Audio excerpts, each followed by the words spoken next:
Tina's back. Yeah. Yay, we're away. Yay! I'm back and we are recording, so we are good to start.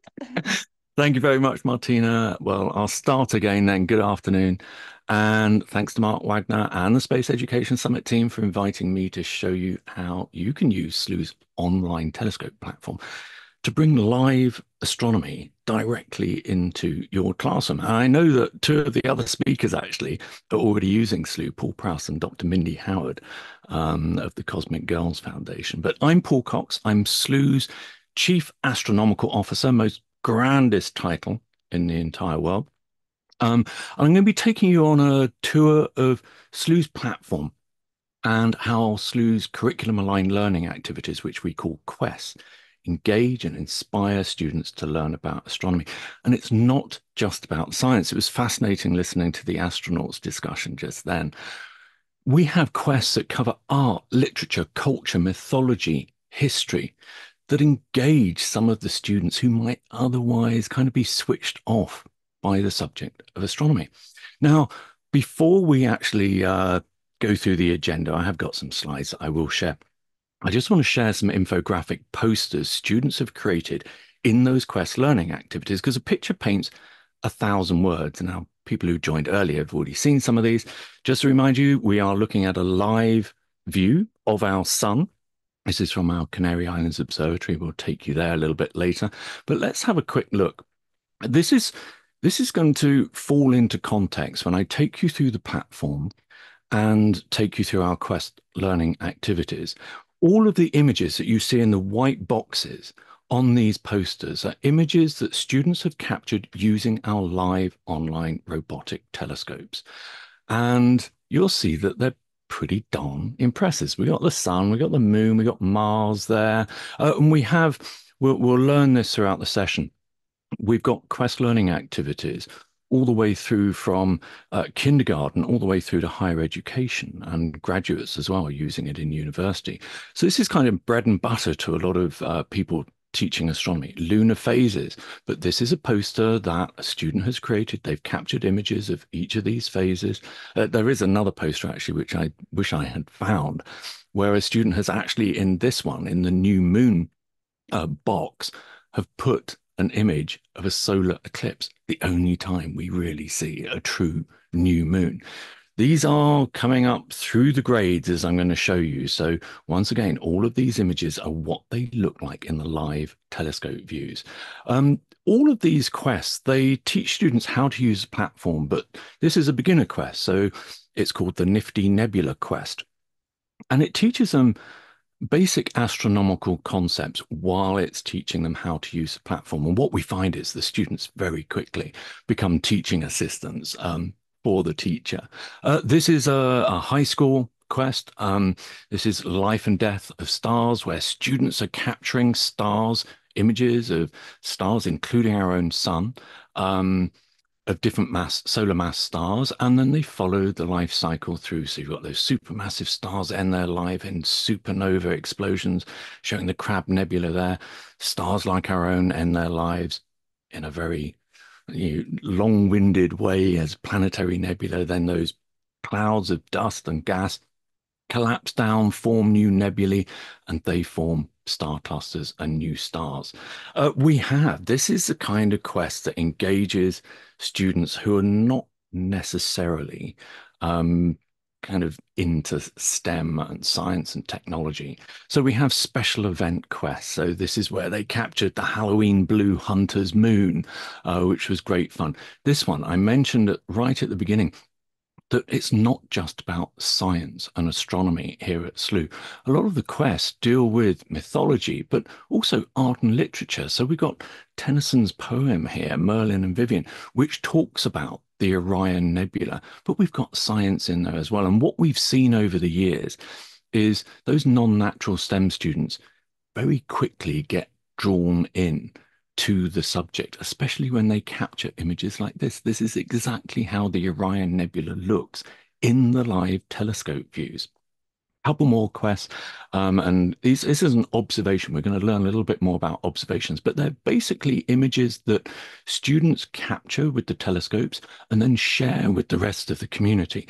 This particular one is Comet 2023, A3, and it's very rare that we get to see what's called an anti-tail on a comet. It's always there. It's just a matter of geometry about when we can see it. So that was using one of the telescopes in the Canary Islands. This one I showed just before we started. This is a student comparing the different views that we get in that live telescope view of the sun. And we tune it in different ways during the day. So sometimes we're looking at the photosphere, which is shown there on the right. We can see the sunspots. And then sometimes we see the chromosphere, which is that upper layer in hydrogen alpha wavelengths. A couple more to share here.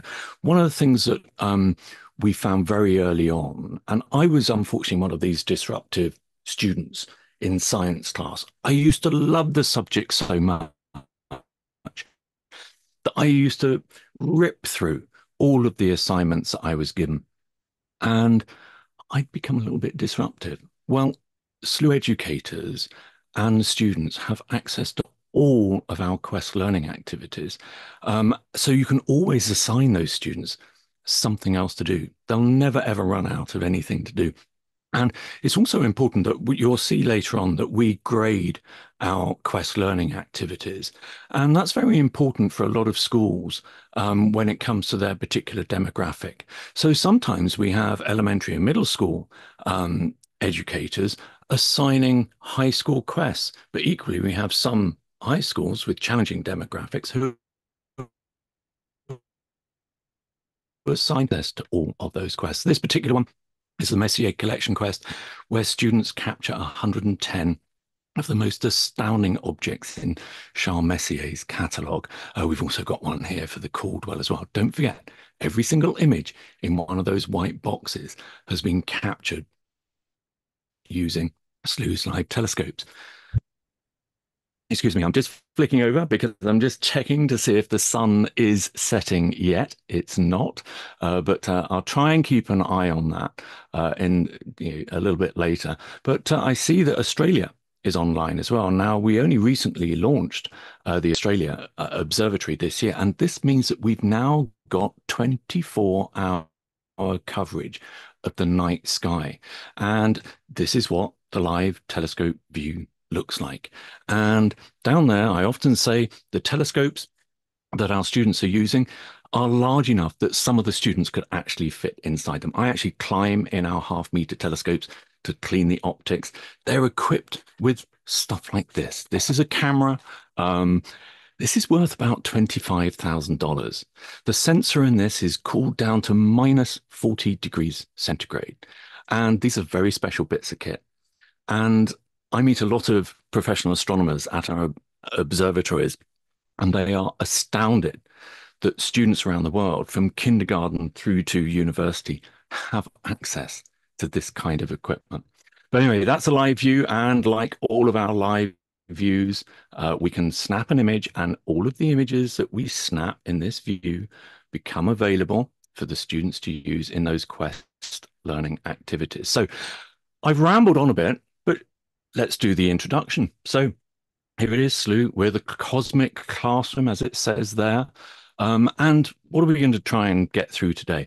Well, by the end of the session, we'll have learned the importance of giving students access to space exploration and astronomy. We've already heard some of the other panelists talk about that. But it's what we're sending them on is a personal journey of exploration and discovery using these live telescopes. We're going to cover some of the astro lingo, some of the jargon that we'll come across using Slooh, like our Quest learning activities. We'll look at how educators use the platform and how easy it is to manage their students. And we'll also learn how educators assign those Quest learning activities and monitor their progress as well. So our agenda today, do excuse me, I'm juggling several screens here because actually today, on a Friday, I control the solar telescope as well. So I've actually got that on another machine. So if I do ever seem distracted, please excuse me. But anyway, our agenda for today, we are going to be whizzing through this at quite a pace. Thankfully, it's being recorded so we can rewatch it. But we'll start with an introduction to Slooh before I show you the simple steps to invite your students onto the platform and a tour of the key features. We're then going to look at Quest learning activities in more details, and I'll also tell you about our new Earth Science program launching in January, where students are going to be able to capture images of Earth and features on Earth from orbiting satellites to study our home planet. And once again, it was fascinating listening to the astronaut panel because we're also going to be having live video of the Earth from the International Space Station. And just like any of our live feeds, students are going to be able to capture an image of a particular feature that they see in the video. And there's a little map underneath it that shows exactly where it's approaching and stuff like that. So that's going to be quite good fun. Um, we are then going to finish off with the Q&A, but please feel free to interrupt me. Martina, I can't keep an eye on that screen as well. So if somebody does post a question, please interrupt me with that. But anybody feel like, please just unmute and ask me a question. That will be the easiest way. We'll also break after the kind of intro bit for questions as well. But anyway, let's move on. Let's get underway with this introduction to Slooh. Now, I'm probably preaching to the converted with this particular audience, but the biggest question of all is why astronomy? Well, we know the obvious, don't we? And we heard this in the previous panel. Students who study astronomy are far more likely to pursue STEM careers. And we also know that unless we engage kids in the subject at an early age, they're very unlikely to develop an interest in later life. But for us at Slooh, it's way bigger than that. Astronomy offers connections to nature. Students can learn about and observe the seasonal ebb and flow of the night sky from their own backyards. Anybody can become an astronomer just by walking outside and looking up at the sky. You can tell I love this subject. Um, and that's why we're so passionate about putting it in the hands of students. But astronomy also offers this a number of perspectives that few other topics, especially in science, can provide. It's going to be easy to engage your natural STEM students in the subject using Slooh, but what about the students who are into art, literature, music, culture, history? Well, astronomy and Slooh's platform cater for them too, and I hope you're going to see that all the way through. So hop to the next slide. So why Slooh? I just hold on one second because I just need to adjust the solar telescope bit. We'll hop over to that because I've got it in the corner of my eye. So why Slooh? Well, I hope we've already kind of seen a few clues to the answer, and we'll go into more detail on our NGSS aligned STEAM activities. By the way, you'll see later that the entire platform is gamified, and that was mentioned in the previous panel as well by one of the questioners who was giving away badges, mission badges, and how that incentivizes students to take an interest in spaceflight and being an astronaut. But everything that students do on Slooh earns them something called gravity points. They're Slooh's currency, and it's surprising just how much students value this, whether it's being top of the class league table or helping to get their class up the school's league table. But really, I digress. Let's hop on to the next slide. Um, at the core of Slooh's platform and a key point of differentiation to other methods of teaching astronomy are Slooh's observatories and the telescopes students control. When we're teaching biology, we equip our students with microscopes. So why on earth would we try and teach astronomy without a telescope? It's one of the most engaging parts of studying astronomy. There are a couple, I guess, of valid rebuffs to that. Telescopes, they're complex to set up, as I know to my cost. Students would have to stay up late until darkness falls to use them at school. And that's before we even get started on weather conditions and light pollution blotting out the night sky for many of us.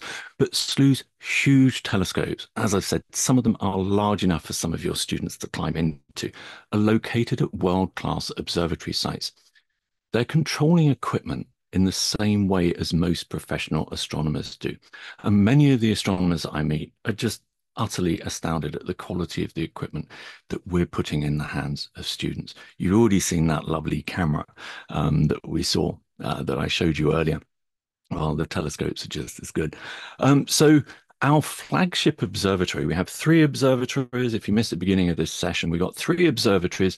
The flagship one is at the Institute of Astrophysics of the Canary Islands. That's just off the west coast of Africa. It's perched on top of an 8,000-foot volcano. It's also home to our special solar telescope that operates during school hours, providing an incredible live stream of our local star. Let's hop over to it because I can see that's the view from Australia, because Australia is online at the moment. This is the live view, and we can see that the sun is setting. So we'll see the bushes continue enveloping the sun. We also have our Chile Observatory at the Catholic University Observatory site, which provides full coverage of the rich southern hemisphere skies. And now we have 24-hour coverage of the night sky with our new Australian observatory, which is located at the world-renowned Siding Spring Observatory in Eastern Australia. Now, let's hop on. We know the power of Slooh to engage students of every age, but teachers have confirmed this time and time again. Some, like Nicolette Letelier, who's an elementary teacher, she's been using Slooh for years, and she shares her experience and recommendations during a series of professional development webinars, which are available.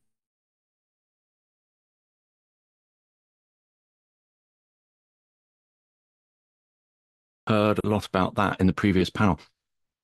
We've been intentional in our curriculum development to ensure that more than being able to share, being able to share that with them, that the culture from the place that they came from has developed over a huge amount of time. Anyway, let's carry on going because I just want to show you just the last little glimpse. Here we go. The sun is disappearing now behind the bushes. I'm going to snap my, it's very rare that we have this view, so I'm going to just snap an image of that so we can see it there. So I will have to break off just for a couple of seconds at some point to close that telescope down. But anyway, let's move on a little bit. Slooh vocabulary. Now you're going to find there's quite a lot of this. So we're going to go through a few little bits here. But the dashboard is where you land when you log in, and we're going to have a look at that in a minute. It's the hub of the platform where you can check the status of the telescopes, view your quests, images, or join or schedule a mission. You'll find out what one of those is in a second. Our telescopes, 10 portals into space. That's what we call them at the three observatories. Quests, we'll learn loads more about that later, but all of them involve the use of the telescopes for students to acquire their images and data to use in that quest. So missions, I've mentioned it a couple of times now. They're 5 or 10-minute periods where one student has chosen a celestial object on a particular telescope, date and time. But other members can watch all the missions live or join someone else's mission. And we often call Slooh the celestial jukebox because it's just like that. Everybody can watch all of the live views. So, for instance, if we hopped over now to the live telescope views, we can see the sun has just disappeared, but Australia is online at the moment. So here it is. Somebody has scheduled this particular mission, which looks to a very bright star, which looks to have gone a little bit wobbly there. But that's interesting. We can watch that, but we can capture the image direct from that particular mission. And that is available in a place I'm going to show you a little bit later. So that's a mission. Workspaces, they are the hub for educators to invite students to the platform. They can also assign those quest learning activities and track their students' progress. For students, their workspace is a private area where they can share discussions and images, and we'll see some of that later as well. A few more little bits of jargon, which will kind of contextualize some of the stuff later on. Already told you what gravity points are, Slooh's currency, and every single activity that a student does on Slooh earns them gravity points. If they share one of their images and somebody else likes it, they earn gravity points. And we've seen this to be a huge motivator and engagement tool for students. Badges are another element of gamification. Students earn badges at the end of each quest, and they can also be awarded badges if they're one of the top 3 active students for a specific object. Star parties, they are live interactive events and programs students can join and interact with Slooh's experts. Great example was our summer astronomy camp. We've also got a new series of space science classes that started last week, and we're also launching a monthly Saturday astronomy club for the most enthusiastic students. We've also got some a new series of space science classes, which are going to be in Spanish. We also broadcast live celestial events like lunar and solar eclipses, meteor showers, near-Earth asteroids whizzing past, and all sorts of things. I've been very lucky with Slooh. I get to travel the globe and capture some of these wonderful events. Observations. Those are images that students have captured, write about, and share in either their class's private workspace, or educators have the option of allowing them to share it with the rest of the community as well. And most educators do. It's a wonderful community. Captures are just images that are snapped from the live telescope feeds, or those that are automatically saved from a student's missions to their own personal photos area, which we'll see a bit later as well. Let's continue our journey. Right, I did just want to show you this. This is another example. This is an observation that was shared by a student showing the sun and the changes in the solar activity just over the course of a couple of weeks. So I think this one was dated in October 18th and this one was November 4th. And in this one, they've actually labeled a lot of the solar features because that's part of one of the Quest learning activities there. So navigating Slooh, we're going to launch ourselves into it in a second, but you'll see in that top navigation bar when we step through these areas during our guided exploration. So I'm not going to labor them here, but educators spend much of their time in their workspaces tab, whereas students spend most of their time on the Quest and Telescope pages. Although, frankly, they soon find that there's a wealth of fascinating and engaging information in our various guides, which we may have time to have a look at later. Now, Quest, we are going to look at these in detail later on. But it's important to point out that by the end of each quest that you assign your students, they'll have learned and practiced skills such as developing and using models, planning and carrying out investigations. And we've already seen some of the examples of those infographic posters that they create at the end of each quest. Now, you have a slightly different view. Educators have a slightly different view of quests that we will see later than students. Um, but you'll be pleased to hear, I hope, that each quest contains a teacher resources PDF that guides educators through the quest with supporting materials such as tips for success, vocabulary and definitions, and sample answers to quest questions. Now, that isn't so useful necessarily for maybe high school or higher education educators. But what we found very early on was certainly elementary and middle school educators, some of those did not even have a scientific background, let alone an astronomical background.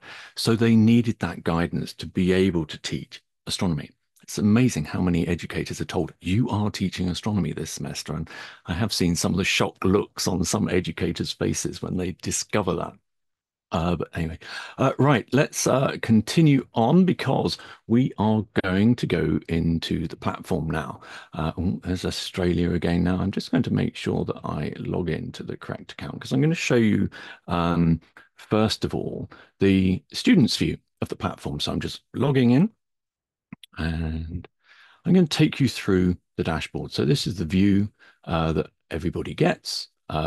Educators' view is very slightly different to this, but we can see we've got our space science class coming up. These are our star parties. We've got Journey to Jupiter. Now, this is going to be a fascinating star party. We're actually holding it on the night of Jupiter's opposition. So we're going to be able to see the entire surface of Jupiter in a single night. In fact, we're going to be able to see even more of that because we're stringing all three observatories together to get almost 36 solid hours of capturing Jupiter. But we're going to be talking, we've got special guests from JPL coming onto that show because we're talking about the recently launched Europa Clipper mission, which is an absolute fascinating mission. We scroll down, we've got some announcements here and we can see in here as well. We've got an Earth Science webinar coming up. You can register for that. In fact, if you look on our social media channels, you don't have to already be a member to be able to attend that, but that's on December 13th. And that's going to tell you all about our new Earth Science program, where students are going to be able to look down on Earth rather than looking up into space with the telescopes. Now, observations already seen this.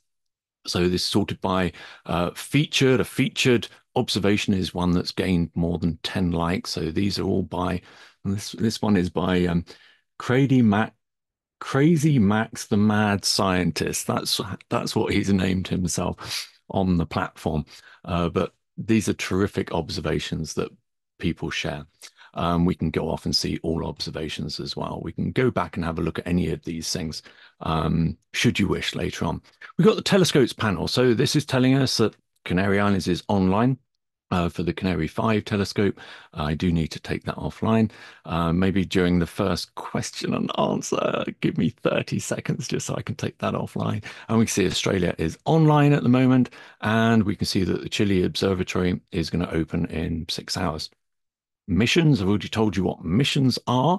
So here they are. I am going to show you actually in a little while just how simple it is to schedule the telescopes.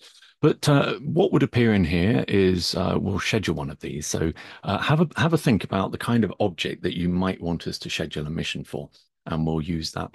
So think of an object type and then maybe a specific object if it's visible at the moment. But every week we also have featured missions. And these are 3 objects I select, which are either the most interesting that week. So maybe it's certainly if there's a comet visible or something coming back into view, or maybe it's a last chance before it sets for its season out of its apparition. But this is the easiest way of setting up a mission. If we want to go to the Horsehead Nebula, I can just click join mission. It's telling us which telescope. It's going to use the Canary 2 telescope. Weather forecast isn't great, partly cloudy. Join mission. There we go. And we can see that that mission has now appeared in my missions. Now, if I can't stay up late enough to watch that mission live, all of the images and data from that mission are automatically going to be stored for me. Here we've got my past missions, and we can view all of these just by clicking this button. And we'll take a look. We've got a whole bundle here. We've got mission accomplished, Triangulum Galaxy. I always love the Triangulum Galaxy. So we can click on this, and this shows all of our images and data that have been acquired of that mission. We can see it was done with the Canary 1 telescope, and we take these cameras that I showed you here. Most of them are monochrome cameras. There's usually a big filter wheel that sits on the front of these with a luminance, red, green, and blue filter. And we actually have some patented technology at Slooh to process all of that data in real time. So what you're seeing here is a series of images that were taken during this mission, and they start off in that grayscale. We build up the data, and then we take the RGB, the red, green, and blue, to create the finished color image. And this is exactly what it looks like in the live interface. I love the Triangulum Galaxy because it's pretty darn close to us, and it's close enough for us to even see the purple nebulae in the arms of that spiral galaxy. So anyway, that was just looking at my past missions. You may have noticed actually on that, if you are probably high school or higher ed, you do have access to the FITS data. FITS data is the raw image format that these cameras generate. So scrolling down the dashboard, here we've got our Quest learning activities.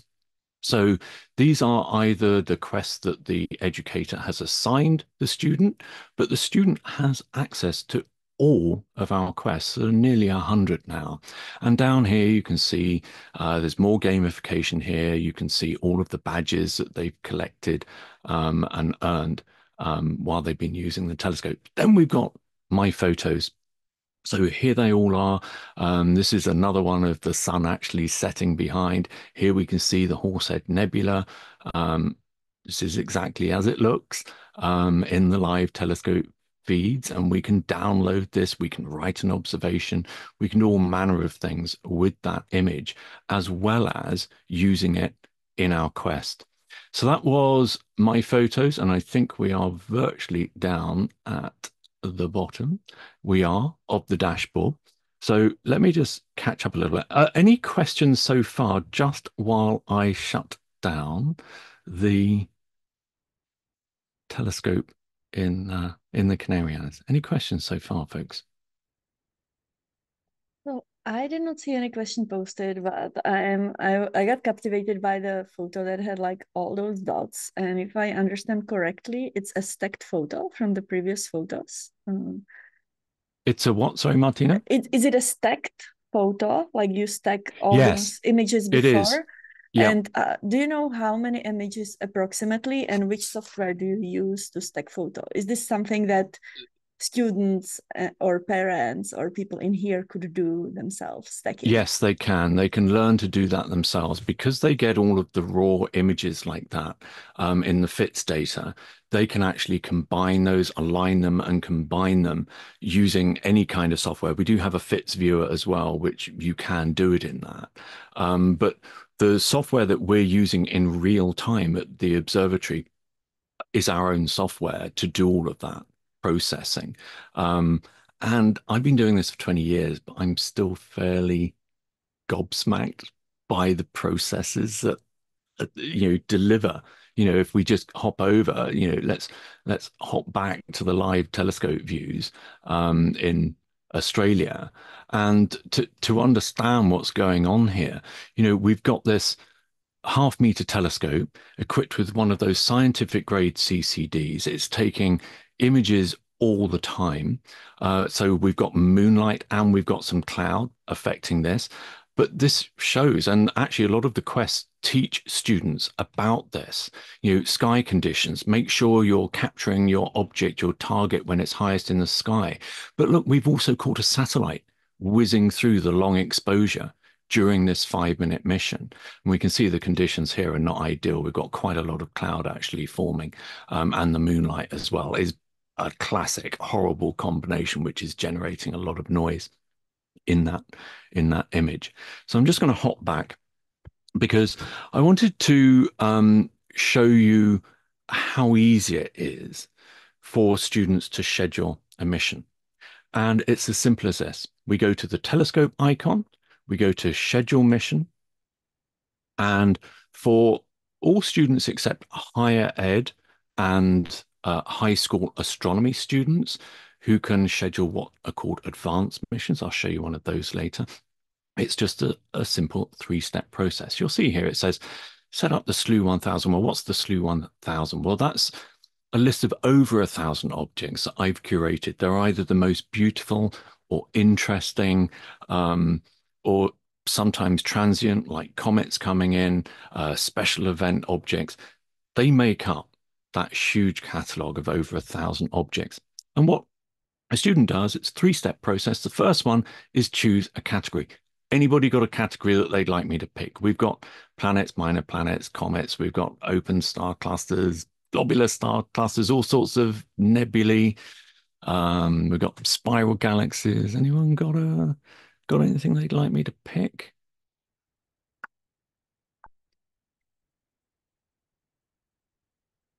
No. I It, am how going. about Go on. Scorpio? Scorpio. So, okay, so that's a whole constellation. So they can actually Okay. schedule by a constellation using another method. But give me an object type. Why don't we go for emission nebulae? Because it's a classic time of year for emission nebulae. So we click on this. So the student has chosen the category of object that they want. And what the system's done now is it's gone through that Slooh 1000 catalog and it's identified all of the emission nebulae which are visible in any of the telescopes over the next 7 days, because students can schedule the telescopes 7 days in advance. And here we've got this list. Everything shown in bold is visible at some point over the next 7 days in one of the telescopes. Anything that's grayed out, it's either too close to the moon or too close to the sun, so it can't be observed. But we can hop down here. We've got some of my favorites in here. An absolute favorite, actually, with students, I don't know if it's available at the moment, is the Tarantula Nebula. Southern Hemisphere object looks absolutely glorious in the live telescope views. So that was step 2. preview the mission. And what it's telling us here is this mission is going to run tomorrow morning, Saturday morning, using the Australia half-meter telescope. And all the student has to do is press schedule mission. It is as simple as that. And if we go back to our dashboard now and scroll down, and we can see our upcoming missions, we'll see that that mission is there. Now, other students can go off and join that mission as well. And if somebody joins your mission because other members deem it worthy or interesting enough, well, guess what? You earn gravity points. So there are advanced ways of scheduling the telescopes. You can do it by telescope, and here we can go forward a number of days, however we want to go. We can then pick a time slot, and we can use whatever method. Advanced student accounts, they can also schedule using coordinates as well. And a lot of students are doing research doing that. We've had there are a couple of case studies actually on the website that you should have a quick look at. We got one person who's just been interning at JPL on the Europa Clipper mission after getting into MIT a few years ago.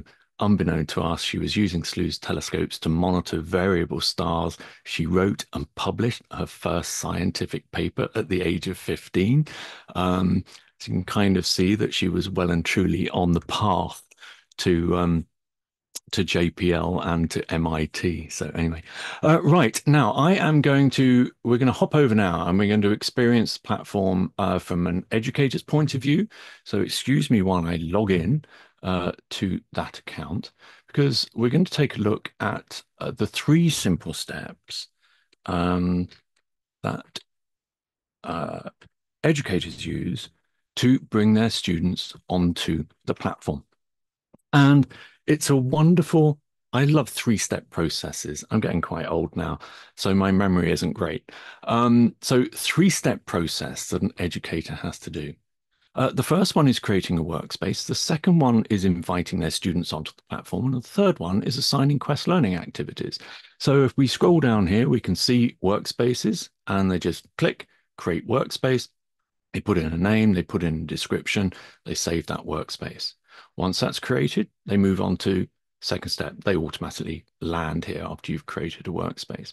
Well, we go into our student tab and you press the invite student button. Put their first name, last name, and email address in there, and the student receives a notification email. If you've got a lot of students to roster, there is actually a link that you can share with your students, but you have to be a little bit careful using that because anybody who gets that link will be able to join your workspace. We do also have integration with for rostering for Google Classroom, Schoology, and Brightspace LTI 1.3. We are adding assignments and grading to those LMS integrations next year. So that was the second step. You've invited your students. Well, once you've invited your students, you want to assign them some quests. And this is where you do this, the assignment tab. We just click assign. And what you can do here is actually there's a marvelous, marvelous resource that you can click on here, which is actually this. It's an Airtable. This lists all of our Quest learning activities, the grade levels. You can sort and search this as well. The phenomena studied. If any of you are using the OpenStax Astronomy textbook, which if you're not, you should certainly take a look at that. It shows you the associated chapters to that. But then we've got all of the NGSS science and engineering standards that are addressed, the core ideas, cross-cutting concepts, and all manner of other alignments to curriculum and standards in this particular document. So it's a very handy little thing to use. So I just would get to that from here.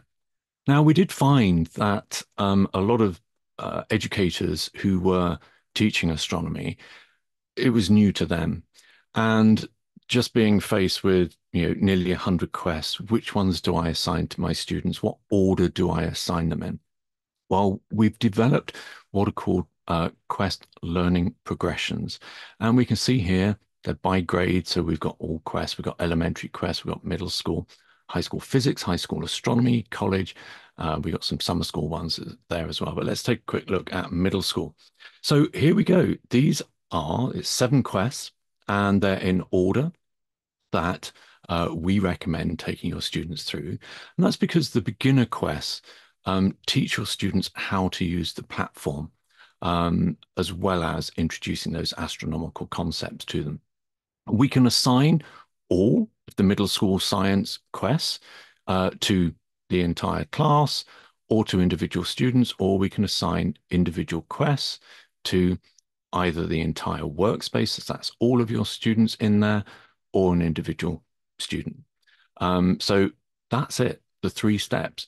Create your workspace, invite your students, assign quest learning activities. So unless anybody's got any questions, I think we should probably dive into a quest so you can see, because we've got 15 minutes left, haven't we? What should we be finishing at 1/4 past, Martina? Yeah, that is Yes. correct. And let me double check. We may have like a little break Yeah, between I think there's a like little break. So like 15 minutes. So I think if since we started a little later, yeah, there's like 15-minute break in between. So if you need to go a little over, I think that should be fine. okay, well, we're probably there. So let's skip through a quest because I think very quickly you'll get to know what a quest is. So here we are, we're in phases of the moon. All of our quests are structured in the same way. So if I just hop back actually to the quest homepage, don't forget we're logged in as the educator at the moment. So what we've got here is a lot more information than the students see.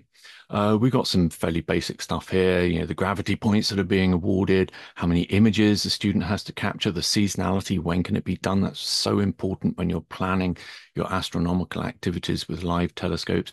But down here as well, we've got the objectives of each quest. We've got the standards addressed in each quest. And we've got lesson information as well with key vocabulary and things like that.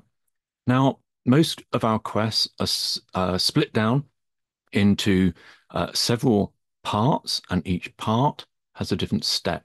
Educators will be pleased to know that there are teacher resources for each step. And if we just open this one, take a very quick look at this. You can see the kind of content that we've got in here, the prerequisite knowledge that you're going to need, the vocabulary that's going to be introduced, tips for success about planning and what you're doing during class. We got the quiz answers, the kind of answers that you'd be expecting from both free-form questions and multi-choice will be in here. So there's a whole stack of supporting information for the educators in here. So I just want to make sure that because we are fairly short of time, um, I'm going to go to step 1 because one of the things I wanted to show you is I've shown you how students schedule the telescopes outside of a quest, but actually they can do it within the quest as well. So here we are, we're in the first step of the quest, and we're introducing the mystery of the changing moon. So we're introducing the subject. We've got lots of lovely animations and other content to help support this. We can see here as well that the students already being asked to test their knowledge on what they've learned throughout the quest. And a lot of the free-form answers that they give in a quest will actually appear on those infographic posters at the end. But this is the bit that I wanted to show you here. This is what's called our data collection module. And this shows us the images that we need to capture. And here we can see that I've already captured and inserted one of my images of the moon in here. But what you'll do here is you'll just click the Find Image button, and this will show you all of the images that you've already captured, which are suitable for this particular quest. So I'm just selecting that full moon image. Now it's loading itself into the quest. So we'll see that. Actually, I was just going to take a quick look at the Australian telescope, but I've only got one browser window open. Hey Dan, good to see you here. Hi, Paul. Dum-de-dum-de-dum. talk amongst yourselves. Right, here we go. There is the image. It's now appeared in our quest. Now, if we hop through this quest, I'm going to go through it at some speed actually to show you some of the key elements of this, because let's hop down to our data collection poster here. And what we can see here is the two images that I've already inserted and are appearing in our quest poster. And down here, this is actually text. The white text here is text that I've added as an answer to one of the questions in the quest.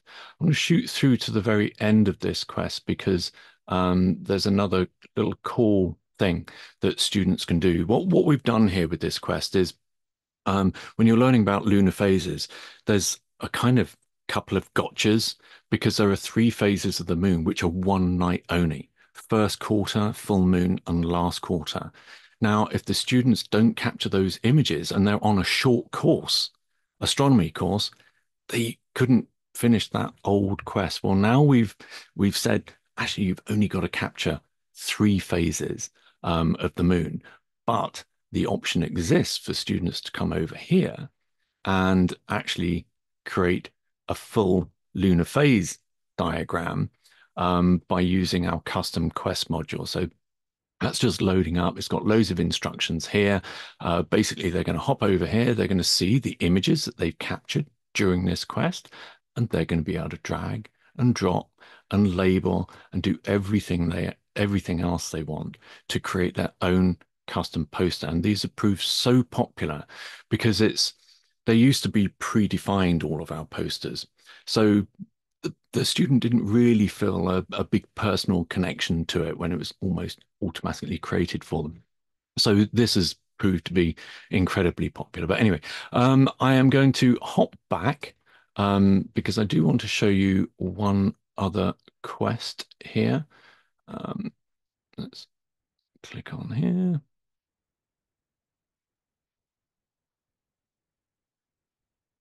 And I just wanted to show you examining star clusters here, because I wanted to show you what happens if you haven't already captured an image of, oh, wrong section. If you haven't already captured an image of an object that's required. So here we've got globular clusters. We need two images of that. Well, look at this. I've already got one of that. This is the beautiful 47 Tucanae globular cluster. I think it's one of the most remarkable objects in the night sky. It looks absolutely brilliant from the Chile Observatory and the Australian Observatory. So this is now loading our image that we previously captured into the quest. But down here, it's asking for open clusters. Well, let's have a look. Well, I haven't got any open cluster images yet. So what it's doing is we're highlighting here some of the best open clusters that you can capture with the telescope. So let's go with the Pleiades. Now it's taken us straight over to our guide page for that object. All of the Slooh 1000 objects have a guide page. And what it's done here is it's brought us to the missions tab. There's loads of other information on these guide pages, but this is basically giving us some options. So here we've got the rise and set time from each observatory, and it's offering us three missions from the Canary Islands. What's it showing us from Chile? Nothing from Chile, and nothing from Australia. That's because Australia has closed. So if we hop to another day, I bet you we will find that we've still got Canary Islands being offered. We hop down and we've got some Australian ones as well. Actually, the Pleiades is such an enormous object. I happen to know that we need some of our biggest telescopes with the widest field of view. Well, all I've got to do is press that schedule mission button, press it again, and that's it. We're confirmed. We're going on a mission to the Pleiades star cluster 2100 UTC on Sunday using the Canary 2 telescope. The student can learn more about the object and related objects as well from those guide pages. So there we can see that mission, and that will have appeared on my dashboard. For any object as well, students can come over here and see observations that other students have shared. So that's a really important aspect of Slooh's platform. It's the sharing of knowledge and images that they've captured. So I think I should probably wind up there and see if anybody has any questions.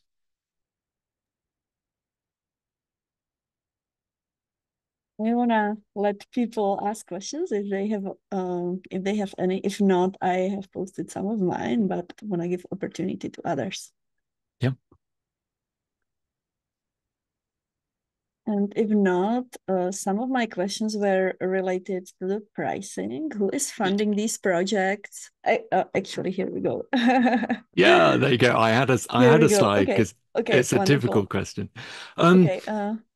yeah, so there's the pricing, frankly, is utterly ridiculous. Look at it, from as little as $3 per student per year. And they get access to all of the telescopes, all of the Quest learning activities. So that's for larger district licenses, but higher education, $30 per student, a single classroom, $6 per student. We've got a promotion on at the moment for K through 8, 199, which gives you an educator account with all of the tools that I just showed you, plus 35 standard student accounts.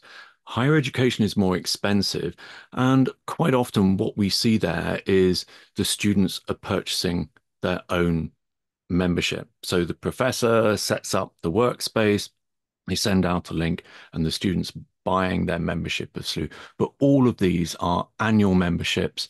We do find that some educators are teaching several different classes throughout the year. Now, if they're teaching them concurrently, we've got a multi-class package, but sometimes they're only teaching different groups of students in different semesters. So what you can do is you can archive the first semester's students and you can reuse those licenses for your next semester's students. But it is absolutely full access to all of those learning activities, all of the telescopes in 3 world-class observatories for, frankly, $6. It's Yeah. amazing. This is wonderful. What if the school or the district is not subscribed? Is there any option for like students themselves or parents? Yes, so we do have a homeschool product as well. So if you just go to www.slooh.com, there's a homeschool option in the top.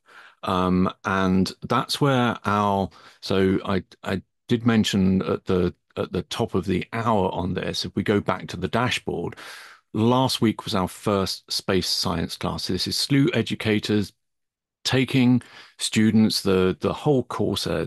We have a space science class every 2 weeks, and the whole course is lasting through till next May. And they're going on a journey of exploration and discovery, starting off with our sun, venturing out to the terrestrial planets and the gas giants and the ice giants. And we're looking at dwarf planets, comets, and asteroids before venturing out into the Milky Way, into stars, star clusters, nebulae.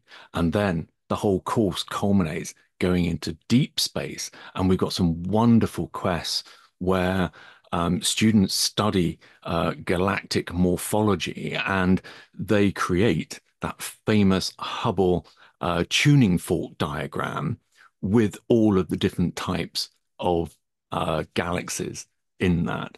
So yeah, we got homeschool, and the space science class is incredibly important for them, just because a lot of parents don't know how to teach astronomy.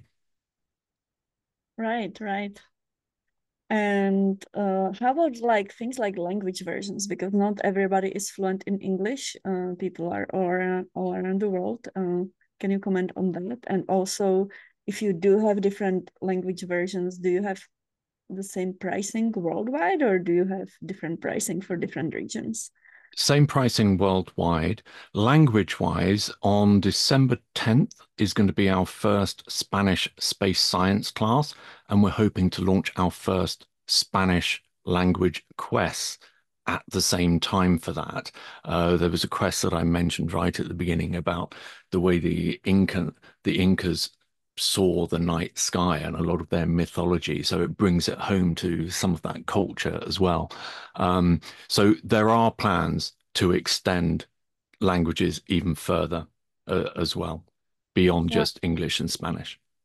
wonderful. Am I correct? Assume this will be like Spanish from Spain Yes, initially. Oh, okay, cool, yes, cool, cool. Of yeah, course, yeah. Canary Islands. That's Yeah. Spain. Well, and Chile as well, of course. So Oh, wonderful, wonderful. That will open up the world like to like big parts of Latin America, right? it will. Spanish is so widely spoken, but it's also important to understand that a lot of our educators are already using this in Europe and around the world. We've got, a huge cohort in Asia, especially Pakistan and India. But one of our most successful educators using the platform is Professor Bjorn Popp from the University of Oldenburg. And he actually specifies in his course that his students have to, in their workspace, in discussions and observations that they share, they have to do that in English because English is, like it or not, the language of science. So he's actually using that as a learning activity as well. Interestingly, even at university level, Dr. Bjorn Pop, he tells his students, so it's part of their Astro 101 class. They have lots of activities in that, both in the lecture hall and elsewhere, but they always use Slooh alongside it. And part of the criteria for passing his course is he says, you have to earn 3,000 Slooh gravity points. I don't care how you do it. You can do more quests than I assign you. You can schedule more missions and capture more images. You can share observations. You can do it however you want, but you have to have gained 3,000 gravity points in order to pass my course. And I was a great skeptic with this gamification of a platform because I'm into computers, always have been, but I've never been into gaming. But it has been astonishing how this gamification has engaged students, especially those who are not really into STEM, but have engaged them in the subject of astronomy and has really, forged so much activity from them. And we've got school leaderboards and stuff like that they there's a lot of competition amongst students and schools on Slooh's platform. Wonderful. Does anyone have any other question they would like to ask? I actually have another question, but I want to give opportunity to others as well, not to monopolize. Feel free to unmute and ask your question on air. Maybe not. So I'll sneak in my question. Go, Martina, go. So it's like related to like what we can see. So it seems that like Scorpio constellation is not in the wheelchair, but how about Butterfly Nebula? Butterfly Nebula, we can schedule a mission to the Butterfly Nebula just for you, Martina. So here we go. We're choosing the object first of all. In fact, we could do it in a different way. Here's a way of doing it. So we can search all of our guides because I didn't show you these because there are so many of them, but we've got guides on astronomical, astronomical concepts.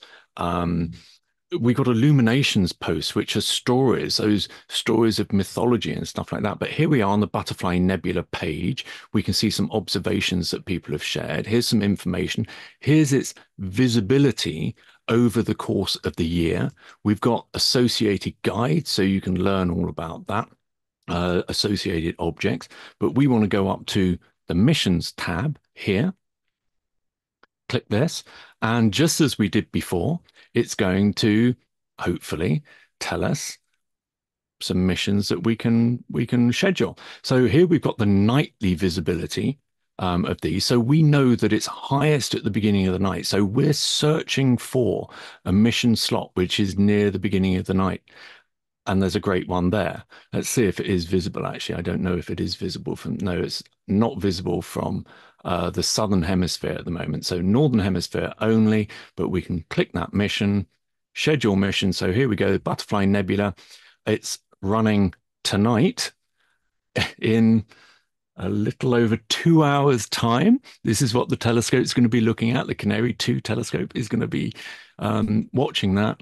And I wish I'd been able to log in with your name, Martina, because then your name would be against this particular one. So there we go. There's the confirmation when it's happening. And we can also go back to the guide and learn more about it there. So Martina, that at 2015 UTC, there is a huge telescope slewing to the Butterfly Nebula, um, because you asked for it, and it's going to capture all of the images from it. And I'm going to have them on my account. I may send them to you just as a thank you for moderating this session. Oh, wonderful. Thank you. And I'm actually going to sneak another question. Like, how about things like rocket launches? Like, if I understand correctly, the telescope is looking away from the Earth, not on the Earth, but we also have rockets that are flying around the moon. So is there something that like could we capture like future Starship launches or space launch system when it orbits around the moon, or like James Webb Space Telescope? Well, there is. So students have captured the James Webb Space Telescope and they've created an animation of it moving. We've captured the International Space Station as it passes in front of the sun live in our solar telescope. We also captured for JPL. Um, oh, I've forgotten what the name of the mission was, but while it was doing its gravity assist a few years ago, we gave them live images of that gravity assist maneuver, and they were astonished that they were able to see the spacecraft that they had worked a decade on actually flying through space, just as this dot, passing through space. But what we are doing um, just in January is launching our new Earth Science campaign. And this is where students are going to be using satellites to capture images of Earth and features on Earth to teach Earth sciences. So we're really excited about that. One of the telescope views, satellite views that we've got is the live high definition video. There were two videos that come from the International Space Station. So it'll be just like our normal telescope pages. They'll be able to see this live view of the International Space Station as it passes into darkness, because I think it does that. I have to check with the astronauts, but I think it's about 16 times a day. They get about 16 sunrises and sunsets every day. But there's a map below that to show exactly where the ISS is. And I was looking at our prototype for this the other day, looking at the map, and suddenly I saw that we were coming out of darkness and we were approaching the west coast of the USA. And then suddenly the live view breaks into brightness. We see the west coast come into view. Then before I knew it, we were over Arizona, and students were able to just click that capture button, which is the same as on our telescope pages, and capture an image of the deserts in Arizona. And then suddenly we were over this huge river with these huge oxbow lakes and stuff like that, able to capture all of these Earth features to study Earth science. So we're really looking forward to that because students have been using Slooh for over 20 years from Earth, gazing out into space. Well, now they're going to be able to do exactly the opposite. They're going to be able to gaze back at Earth from space-based satellites. So we're really excited. That's really cool. Do you know if you have any Starship captures or like lunar landers or No, I don't. SLS? No, I don't believe we have. I don't believe we have. But I'll accept that as a challenge. Yeah, yeah. I'm actually physically located right now about 45 minutes from Starbase because I'm Oh, in tech. really? Yeah, I saw the launch, the sixth launch attempt. So it Okay. makes me want to subscribe to your platform. I need to look at the individual plans just to see like Starship Yeah, from space because I'm it's like overview effect without physically flying to space. So that's really cool. exactly. We do have enthusiast accounts, space enthusiast accounts as well, which have a bundle of advanced features like our high school astronomy accounts and our higher ed accounts. But frankly, there's so much to this platform. It's always difficult to squeeze it in without overwhelming everybody in just how much there is. But I hope you've enjoyed this session anyway. Yeah, definitely. Do you have any early stage entrepreneur account, or is that something that you may want to consider? Um, No, our base enthusiast account Okay. is 199 bucks. Okay. So, But Okay. Okay. talk to me separately, Martina. I will. I will. I'll set you up. I'll set you up with I something. have some like thoughts and suggestions on supporting early stage entrepreneurs. So Well, our happy to homeschool, discuss offline. yeah, our homeschool account actually has a single parent account, but they can invite four children, four of their own children into that same account, and they'll have the same tools as educators do as well. But I look forward to seeing you on our platform, and I'll sort you out anyway, Martina, as thanks for moderating this session for us. My absolute pleasure. And my space chick bunnies are here too. Like they said Yay! lunch. So yeah, everybody loves my bunnies. I just need to bring a suitcase of bunnies because all the kids want to steal them. And I'm like, I only have like one couple of bunnies. Okay, Lovely, thank you for a lovely. fantastic session. And the next session starts in 5 minutes. Thank you. Thank Thank you you, very everybody. much.